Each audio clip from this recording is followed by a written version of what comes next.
સાહેબનગી સાહેબ સતગુરુ ચતુર્ભુજ કિચનમાં તમારું સ્વાગત છે। આજે ડીશ બનાવવાના છે એનું નામ છે લીલા લસણ અને કેરીની ચટણી। આ ચટણી સેન્ડવિચમાં પણ ઉપયોગ કરી શકાય છે, ભેલમાં પણ નાખી શકાય છે અને થેપલા સાથે પણ ખૂબ જ સરસ લાગે છે। ચટણી ફુદીના અને કોથમીરની ચટણી કરતાં બી ખૂબ જ સરસ લાગે છે અને આને તમે 8 થી 10 દિવસ માટે પણ સ્ટોર કરી શકો છો।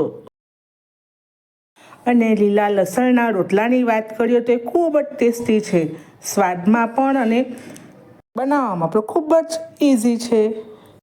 રેસીપીને તમે સ્ટાર્ટ કરવા પહેલાં મારી ચેનલને સબસ્ક્રાઈબ ના કર્યું હોય તો કરી લેજો, બેલ બટન દબાવી। અહીં મેં ચટણી બનાવવા માટે લીલું લસણ લીધું છે, કેરી લીધી છે, એને આપણે ધોઈને સમારી લઈશું।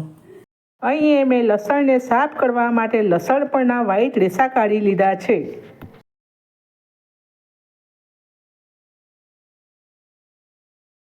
હવે કેરીના પણ નાના નાના પીસ પાડી લઈશું। અહીં મેં તોતાપુરી કેરી લીધી છે, તમે કોઈ પણ કેરી લઈ શકો છો। ચટણી માટે હવે આપણે કેરીને મિક્સર જારમાં નાખી દઈશું। એમાં થોડા કોથમીર ઉમેરીશું, લીલું લસણ ઉમેરીશું, 2 મરચાં ઉમેરીશું તીખા, 1 આદુનો ટુકડો ઉમેરીશું, સ્વાદ પ્રમાણે મીઠું નાખશું અને થોડું ચપટી સંચળ નાખશું। કેરી મીઠી છે એટલે થોડો લીંબુનો રસ નાખશું।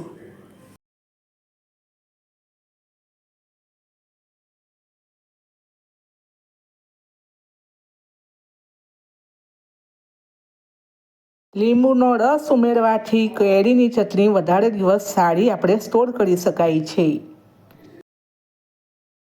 આપણે મિક્સર જારમાં આપણી ચટણી બારીક સમારી લઈશું અને ચેક કરી લઈશું। હવે આપણે આમાં થોડું પાણી ઉમેરવું પડશે। આપણી ચટણી પીસાઈને તૈયાર થઈ ગઈ છે।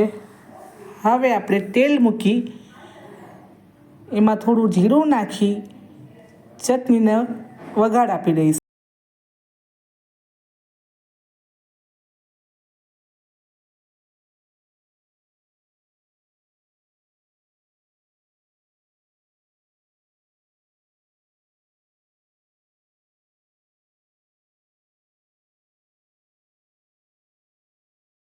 ચટણીને આપણે વઘાર આપી બહુ ગેસ પર રાખવાની નથી, ગેસની ફ્લેમ આપણે ઓફ કરી દઈશું। હવે આપણે રોટલો બનાવી લઈશું। અહીંયા મેં રોટલાના લોટ માટે જુવારનો લોટ લીધો છે ને આપણે ચાળી લઈશું। હવે એમાં આપણે લીલા બારીક સમારેલા મરચાં ઉમેરીશું, લીલું લસણ ઉમેરીશું, સ્વાદ પ્રમાણે મીઠું ઉમેરીશું, થોડી ચટણી ઉમેરીશું અને પાણી નાખી લોટ બાંધી લઈશું રોટલાનો।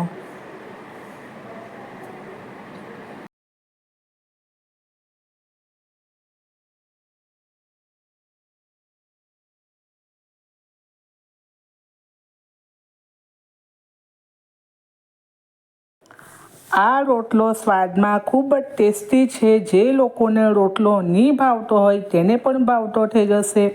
આ રોટલો તમે કોઈ પણ સબ્જી સાથે પણ ખાઈ શકો છો, અથાણા સાથે, મુરબ્બો સાથે પણ ખાઈ શકો છો।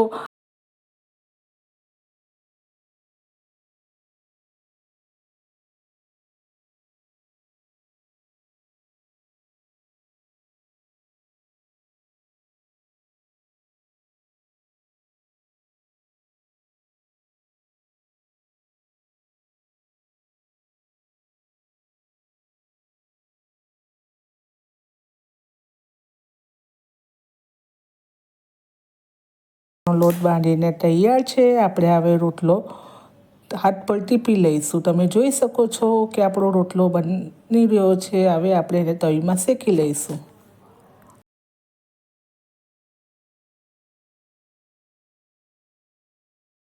તમે જોઈ શકો છો કે આપણો રોટલો સરસ મજાનો શેકાઈ રહ્યો છે।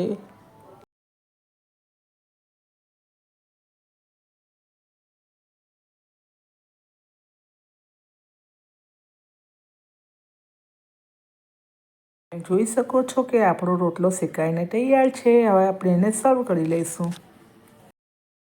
અહીં મેં ગરમ રોટલા પર બટર લગાવ્યું છે, તમે ચાહો તો ઘી પણ લગાવી શકો છો। હવે આપણે જે લસણ અને કેરીની ચટણી બનાવી છે એને આપણે રોટલા સાથે સર્વ કરી લઈશું.